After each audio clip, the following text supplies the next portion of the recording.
üks A-grupp, 3–4-aastased ja Kadrina lasteaiast on siis need meie kõige väiksemad pärit.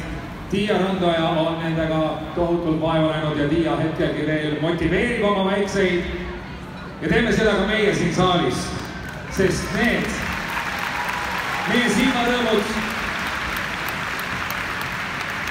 kelle motivatsioon on hetkel Emmelissile ilusasti silma paista.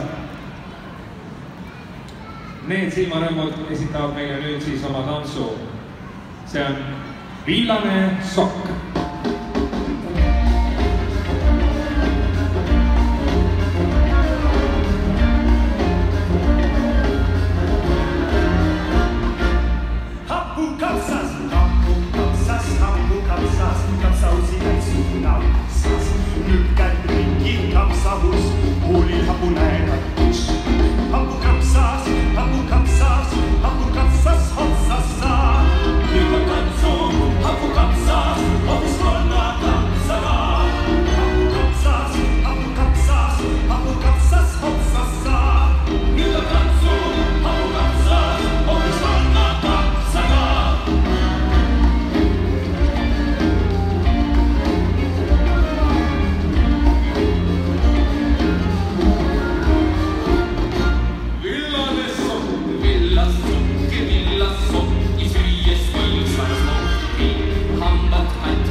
Sokki on meie lava täis, teeme neile 3–4-aastastele tulise aplausi, see läheb toetusega Tiiale ja muidugi ka komplimendile vanematele, kes on usaldanud oma väikesed Tiia hoolde.